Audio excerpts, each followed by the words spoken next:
Beternak kalau dari awal kita itu niatnya untuk bisnis ya nggak worth it, karena ini berkaitan dengan makhluk hidup gitu. Kita harus menyayangi, harus ada timbal balik nanti. Tapi ketika kita menjalaninya dengan benar-benar hobi, seneng, maka rezeki itu akan mengikuti ya.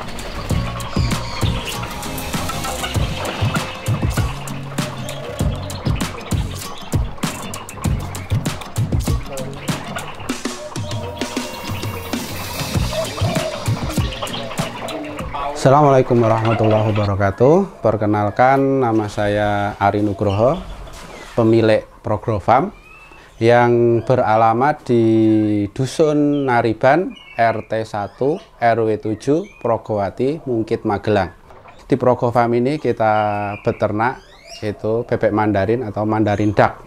Awal mula saya tertarik ini bebek Mandarin itu pertama kali karena lihat warnanya yang eksotis, unik, dan lucu. Jadi ketika kita ngelihat bebek Mandarin itu mirip kayak boneka hidup. Apalagi kalau pas mekar-mekar gitu. Dulu melihat bebek Mandarin itu masih sebatas di internet. Kita lihat di Google, di YouTube. Tapi ketika saya main ke temen yang kebetulan teman saya itu importir, jadi saya bisa lihat langsung, ternyata bebek Mandarin itu cantik bener gitu. Jadi situ saya tertarik gitu, tertantang untuk melihara, untuk dibreedingkan seperti itu. Proses awal breeding itu karena literaturnya itu masih minim, jadi try and error, coba-coba sendiri, pakai ini nggak bisa. Jadi waktu itu belum menemukan komunitas, jadi masih mencoba-coba. Awal-awal kesusahannya di situ, jadi kita ngandalin mencoba dan mencoba gitu. Dan sampai akhirnya alhamdulillah bisa. Kalau untuk bebek ini malah menurut saya ini peluangnya masih sangat bagus sekali, karena yang pertama bebek ini masih jarang yang ternak, yang kedua sulit untuk diternak. Tingkat persentasenya keberhasilannya itu saya sendiri masih sekitar 10-20% Mas. Permintaannya mulai banyak sekarang, padahal stok barang nggak ada karena terbentur dengan produktivitasnya karena sangat rendah. Untuk pemula, untuk modal awal, hitung-hitungannya kita beli remaja aja, kita cari yang produk-produk lokal. Untuk awal sekitar 10-an lah untuk sepasang itu. Jadi kalau kandang kan tergantung tempat ya Mas. Minimal lah kandang ukuran 1 meter kali 2 meter udah bisa. Jadi nanti disekat kolamnya, dibikin 50 cm kali 1 meter, udah bisa. Para rekan-rekan yang pengen melihara bebek ini, jadi yang pertama itu sediakan kandang dulu Mas. Kandang harus ada kolam, karena bebek ini tuh 60% di air. Nah, 60% di air, kawinnya pun juga di air itu. Selama saya pelihara ini, saya belum pernah lihat dia kawin itu di darat. Jadi selalu di air terus. Jadi emang kolam itu harus wajib, meskipun cuman ukuran kecil, tapi harus ada air karena dia juga butuh mandi juga gitu, seperti itu. Dari pakan kita harus jagung giling sama beras merah. Sayuran wajib tiap hari. Ya, intinya kebersihan itu tetap terjaga. Jadi kadang kan kalau kita beli pakan kiloan gitu di toko pakan itu kadang secara tidak langsung kalau kita nggak teliti kadang udah jamur ya. Pakan itu udah jamur, kayak jagung giling kan paling rawan jagung giling.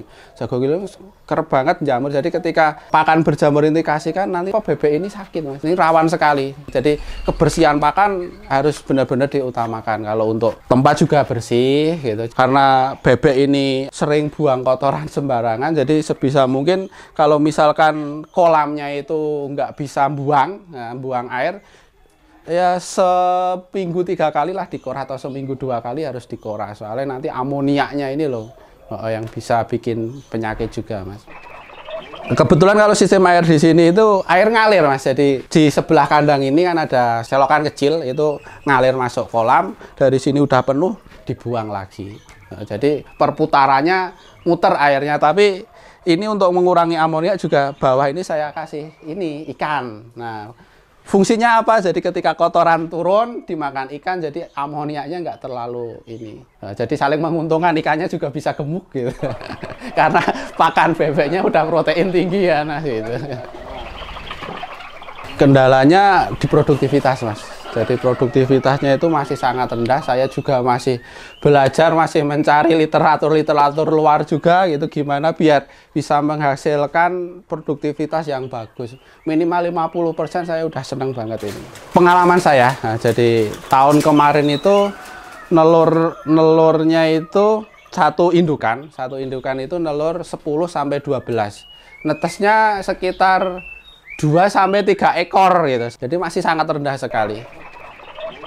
Kalau bebek Mandarin ini kalau di tempat saya itu jadi musiman. Nelurnya ini bulan-bulan ini mulai ini Juni nanti sampai ya biasanya sampai ke Desember. Nanti Desember itu jantannya ngalami kerontokan. Jadi nanti warna bulu jantan mirip dengan bulu betina. Jadi jantan betina itu kalau awam masih belum tahu ya kayaknya sama aja gitu.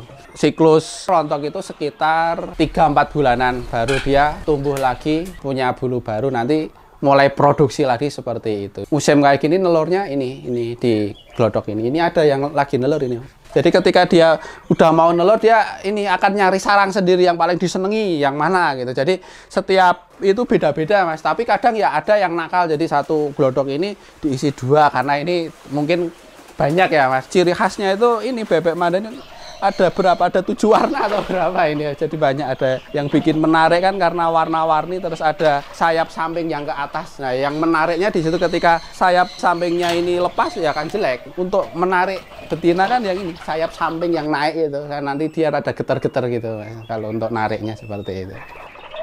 Pasarnya itu penghobi ya, pertama penghobi, terus taman wisata, edukasi seperti itu, sama peternak, larinya ke peternak lagi, juga ada peternak yang mulai melirik ini soalnya gitu. Saya jualnya tergantung stok, minta remaja kasih remaja, minta dewasa kasih dewasa, cuman kalau anakan belum jual. Masih rawan Mas kalau anakan ya apa. Untuk yang dewasa full warna siap produksi lah. Range harganya antara sekitar 14 sampai 15 per pasang. Untuk yang remaja sekitar 9 sampai 10. Tergantung stok gitu. Beternak kalau dari awal kita itu niatnya untuk bisnis ya nggak worth it. Nah karena ini berkaitan dengan makhluk hidup gitu. Kita harus menyayangi, harus ada timbal balik nanti. Tapi ketika kita menjalaninya dengan benar-benar hobi, seneng, maka kita akan menjalaninya itu enjoy, jadi seneng gitu. Jadi nanti ketika apa udah berhasil itu maka rezeki itu akan mengikuti ya. Nggak harus kita orientasinya cuan, tapi kita nikmati prosesnya aja, kita nikmati karena ini bagian dari kesenangan kita sehari-hari. Jadi ya benar-benar enjoy gitu. Dari kecil itu saya udah seneng pelihara jenis unggas seperti ini ya, nggak cuman bebek, jadi semua unggas itu saya seneng dari kecil itu udah melihara. Jadi apa ya, motivasi itu pengennya itu ini Mas, punya koleksi unggas lengkap kalau saya itu seperti itu. Jadi termotivasinya itu seperti, jadi dari sini tertantang ketika udah bisa ternak nanti pindah lagi ke sini gitu. Kalau saya seperti itu. Sarannya kalau yang apa mau terjun gitu, jadi kalau untuk bisnis mending nggak usah. Nah, mending nggak usah kalau saran saya. Tapi ketika hobi silahkan, karena kalau hobi itu nanti kita ngerawatnya juga akan bagus dengan sepenuh hati gitu. Nah, ketika kita cuman apa, misalkan kita terjun di dunia seperti ini cuman orientasinya cuan atau untuk bisnis, ketika nanti kita apa hasilnya nggak sesuai ekspektasi, maka apa ya, kita akan kerawatnya juga akan ala kadarnya gitu. Jadi mungkin malah terbengkalai hewannya, jadi malah mati kan seperti itu. Jadi emang dituntut kalau untuk terjun di sini dunia unggas itu harus seneng dulu Mas, benar-benar hobi gitu. Jadi nanti ketika ada hasil maka rezeki akan mengikuti seperti itu. Pengen ngontak, ngontak Progrofarm bisa lihat di IG dengan @ayamku, atau bisa juga lihat di Facebook kami yaitu Ari Nugroho gitu. Berkunjung bisa langsung ke Progrofarm di Dusun Nariban RT 1 RW 7 Progowati Mungkit Magelang, atau bisa kontak di nomor WA kami dengan nomor 0856 29 44455. Terima kasih, mudah-mudahan dari video ini ada manfaatnya buat rekan-rekan semua. Bisa, atau kalau yang belum puas, untuk rekan-rekan bisa datang langsung ke farm kami atau tadi kontak di nomor yang tadi saya sebutkan. Jangan lupa subscribe Cap Cakung, channel Cap Cakung, pokoknya selalu jos.